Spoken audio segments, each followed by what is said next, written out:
این دختر 17 ساله گرفتار بیماری فلج و معیوب گروهی یکم است.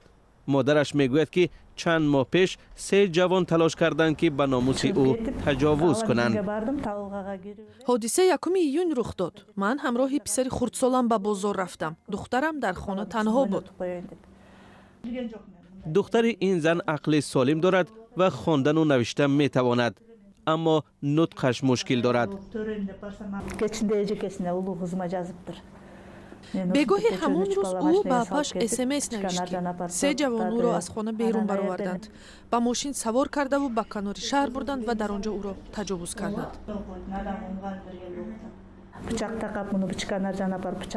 مقامات انتظامی از روی تلاش تجاوز به ناموس پرونده باز کردند. مادر این دختر شکایت میکند که تفتیشات بیش از 5 ماه است ادامه دارد و کارمندان حفظ حقوق حتی 2 مرد را که همراه این جوان بودند جستجو نکردند. این زن سالخورده هم قربانی تجاوز به ناموس است. آن زمان او 71 سال داشت و در کناره شهر بیشکک تنها میزیست. وقتی در را گشودم مردی همسایه را دیدم. او یک بار از مویهای سرم داشت و من بیهوش شدم. وقتی به خود آمدم مرا بوغی میکرد. من از ترس پرسیدم که چی میخواهد. گمان کردم که برای کشتن آمده است، اما او گفت هم خوابه میشویم و مرا به سوی رخت خواب کشاله کرد و هر کاری خواست انجام داد. پیرزن که در حالت ترس قرار داشت صبح کارمندان پلیس و پیوندانش را دعوت کرد. پزشکان تشخیص را انجام دادند، اما برای دادن خلاصه سراسیمه نبودند.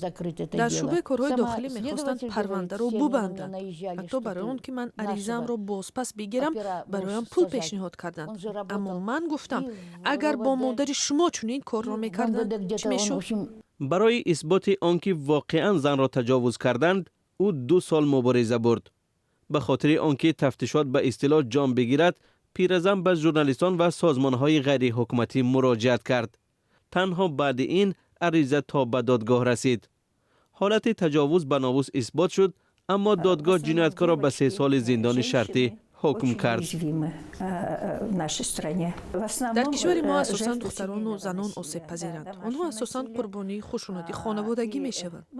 همچنین مشکلات قاچاق انسان، بسیار زنی، غلامی مهنتی و شهوانی نیز وجود دارد. بسیار موردهای وزنین است.